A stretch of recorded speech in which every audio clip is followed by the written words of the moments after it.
Hello student, फिर से स्वागत है आप सभी का हमारे चैनल पर। अगर आपने बीएससी नर्सिंग या जीएनएम का कोर्स किया है तो ये वीडियो आपके लिए काफ़ी इंपॉर्टेंट होने वाली है।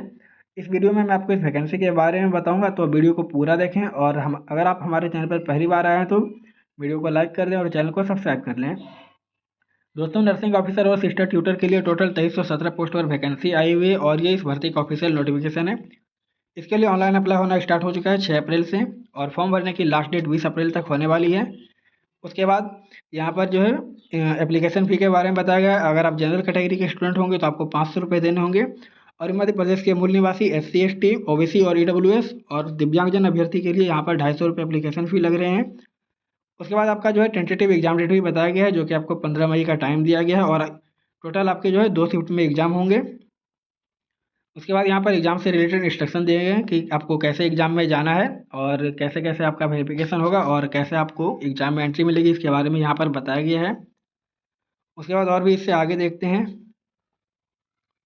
तो यहाँ पर जो है एग्ज़ाम पैटर्न के बारे में बताया गया है कि टोटल आपका 100 मार्क्स का एग्ज़ाम होने वाला है, जिसमें कि आपके 25 मार्क्स में हिंदी, इंग्लिश, GK, साइंस, ये सारा चीज़ होंगे, और 75 क्वेश्चन उस वहाँ से होंगे जिसके लिए आपने अप्लाई किया होगा जिस पोस्ट के लिए। तो ये टोटल आपके 100 मार्क्स के एग्ज़ाम होंगे। अब बात कर लेते हैं एलिजिबिलिटी की। तो अगर आप नर्सिंग ऑफिसर के लिए अप्लाई करना चाहते हैं तो 10+2 होना चाहिए आपका फिजिक्स, केमिस्ट्री और बायोलॉजी में।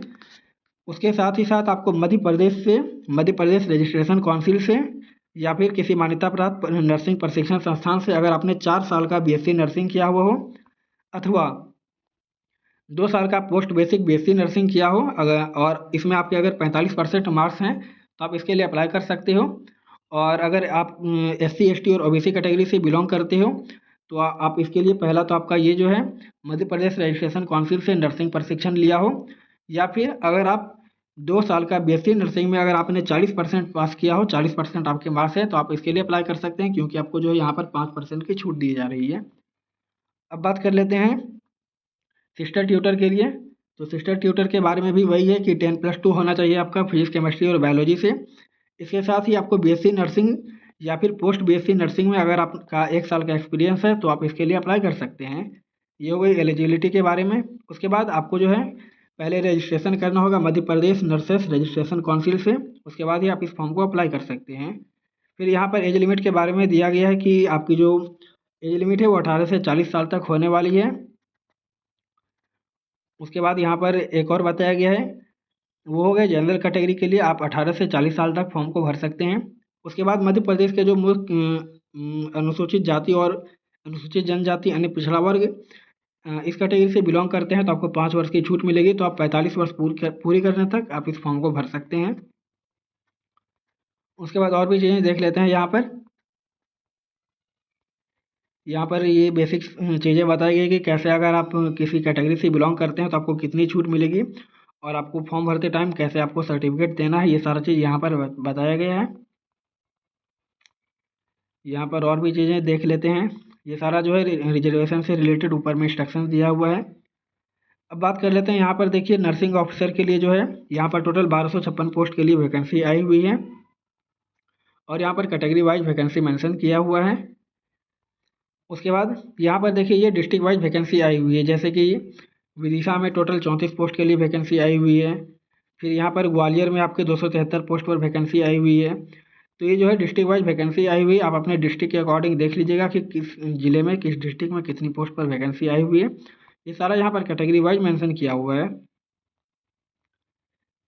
अब बात कर लेते हैं, यहाँ पर देखिए एग्ज़ाम के बारे में बताया गया है कि आपको कितना टाइम मिलेगा और क्वेश्चन पेपर पढ़ने के लिए आपको कितना एक्स्ट्रा टाइम मिलेगा, इसके बारे में यहाँ पर बताया गया है। और फिर आप इसके ऑफिशियल साइट से ही एग्ज़ाम मतलब कि एडमिट कार्ड डाउनलोड करके एग्ज़ाम देने जा सकते हैं। और भी चीज़ें देख लेते हैं, अगर आपके काम की अगर कोई हो तो मैं आपको बता देता हूँ।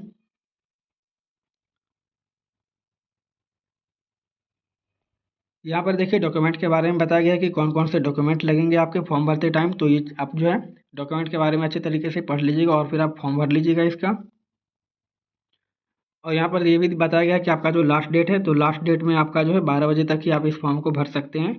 या अगर आप फॉर्म भरना चाहते हैं तो लास्ट डेट का इंतज़ार ना करें, क्योंकि लास्ट टाइम में जो है आपका साइट का सर्वर स्लो हो जाता है, तो फिर आपको फॉर्म भरने में दिक्कतें आ सकती है।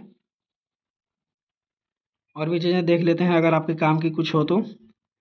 यहाँ पर देखिए बताया गया है कि अगर आप ऑनलाइन फॉर्म भरते हैं तो इसके बारे में यहाँ पर बताया गया है कि यही 6 अप्रैल से स्टार्ट हुआ है और 20 अप्रैल तक लास्ट है। अगर आप कोई गलती कर मतलब आप फॉर्म में कोई सुधार करना चाहते हैं तो आप 25 अप्रैल तक इस फॉर्म को सुधार कर सकते हैं।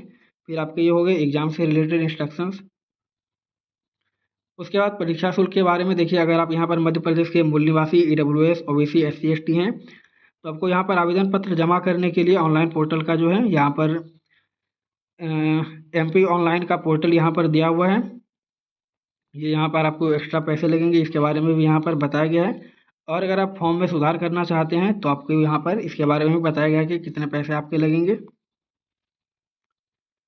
और उसके बाद यहाँ पर देखिए एग्ज़ाम के बारे में बताया गया है कि टोटल जो है 11 शहर में आपके एग्ज़ाम होंगे और ये 11 शहर यहाँ पर दिए हुए हैं। तो ये भी एक अच्छा चीज़ है कि पहले से बता दिया गया है कि किस किस शहर में आपके एग्ज़ाम होंगे। फिर यहाँ पर जो है ऑनलाइन एग्ज़ाम से रिलेटेड कुछ इंस्ट्रक्शन दिए गए हैं, तो आप इसे अच्छे तरीके से पढ़ लीजिएगा जब आप एग्ज़ाम देने जाएँ, ताकि आपको एग्ज़ाम में किसी भी प्रकार की दिक्कत ना हो। उसके बाद ये बेसिक यहाँ पर देखिए एग्ज़ाम सिलेबस के बारे में बताया गया है। ये आपका एग्ज़ाम सिलेबस होने वाला है। ये आपके जो है 75 और 25 मार्क्स के यहाँ पर एग्ज़ाम के बारे में बताया गया है। ये यहाँ से यहाँ तक लेके जो है आपका एग्ज़ाम सिलेबस के बारे में ही बताया गया है। तो आप एग्ज़ाम सिलेबस को अच्छी तरीके से पढ़ लीजिएगा और इसके अकॉर्डिंग जो है आप अपनी तैयारी अभी से स्टार्ट कर दीजिए, क्योंकि एग्ज़ाम में आपका जो है ज़्यादा टाइम बचा नहीं है। उसके अकॉर्डिंग अगर देखें तो आपको 2 महीने का ही टाइम दिया हुआ है। तो ये आपका एग्ज़ाम सिलेबस है, यहाँ तक काफ़ी बड़ा सिलेबस है। तो ये एग्ज़ाम सिलेबस के बारे में यहाँ तक बताया गया है, 3-4 पेज में आप इसे अच्छे तरीके से पढ़ लीजिएगा। और उसके बाद ये है कि अगर आप इसका पैसा रिटर्न चाहते हैं तो आपको ये फॉर्म डाउनलोड करके फॉर्म भर लेना है और फिर आपको यहाँ पर फॉर्म जमा करना होगा, या फिर आप ऑनलाइन इसे यहाँ पर फॉर्म को अपलोड कर सकते हैं, तो फिर आपको जो है इसका रिटर्न पैसा मिल जाएगा। तो ये वैकेंसी के बारे में पूरी डिटेल हो गई, एग्ज़ाम सिलेबस, एज लिमिट, ये सारा चीज़ मैंने आपको बता दिया। अब चलिए बात कर लेते हैं कि इसको अप्लाई कैसे करना है। अप्लाई करने से पहले जो है आपको यहाँ पर रजिस्ट्रेशन करना होगा और रजिस्ट्रेशन में आपको जो है अपना एक यूज़र आईडी डालना है, उसके बाद एक पासवर्ड बना लेना है और फिर आपका मोबाइल नंबर और ईमेल आईडी चाहिए और फिर ये वेरिफिकेशन कोड डाल के आप अपना जो है रजिस्ट्रेशन कर सकते हैं। और रजिस्ट्रेशन करने के बाद आप यहाँ से अपना यूज़र आईडी और पासवर्ड डाल के लॉगिन कर सकते हैं और लॉगिन करने के बाद आपसे जो सर्टिफिकेट मांगा जाएगा, ऐसे करके आप इसे अप्लाई कर सकते हैं। तो ये जो मध्य प्रदेश में वैकेंसी आई हुई थी सिस्टर नर्सिंग ऑफिसर और सिस्टर ट्यूटर की, इसके बारे में मैंने आपको पूरी जानकारी दे दी। अगर आपका कोई डाउट है तो आप कमेंट करके ज़रूर पूछ सकते हैं। बाकी वीडियो अच्छा लगा तो लाइक करें और ऐसा ही इंपॉर्टेंट अपडेट पाने के लिए हमारे चैनल को सब्सक्राइब करें।